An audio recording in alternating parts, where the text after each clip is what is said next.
আসসালামু আলাইকুম। আপনারা সবাই কেমন আছেন? আশা করছি সবাই ভালো আছেন, আমরাও ভালো আছি। তো গাইস, আমি আজকে আলু দিয়ে মাছ দিয়ে লাল শাক রান্না করব। তো আমি এখানে কড়াইয়ের মধ্যে তেল দিয়ে দিলাম, আপনারা দেখেছেন। লবণ দিয়ে দিলাম, হলুদ দিলাম, এবার মরিচ দিলাম।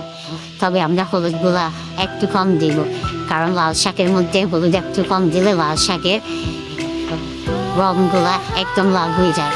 ছোট বাচ্চারা দেখবেন, আমার ছেলে মেয়েরাও যখন লাল শাকগুলা লাল হয় তখন অনেক মজা করে ওরা খায়।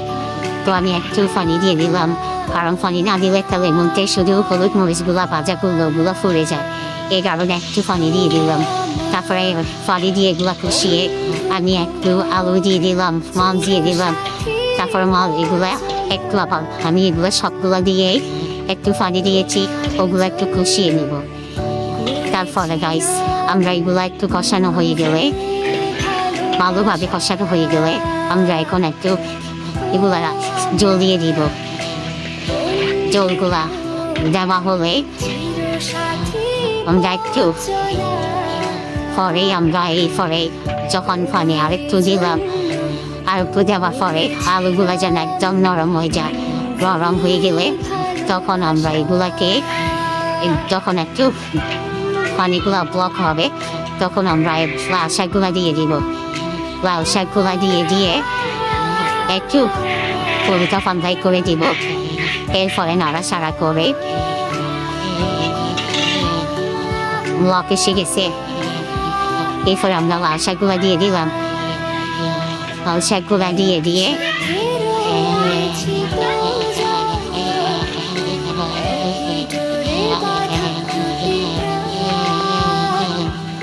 এখন আমরা এগুলাকে ঢাকনা দিয়ে দিব, একটু নাড়িয়ে দিব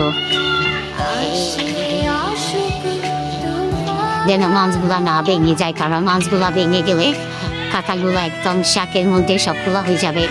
তখন বাচ্চারা তখন এই শাকগুলা খাওয়াতে ওদের সমস্যা হবে। তো গাইস, দেখুন আমি কিভাবে শাকগুলার উপরে মাছগুলা উপরে দিয়ে দিলাম। তো এটা আমার সায়াম বাবু, এটা আমার ছোট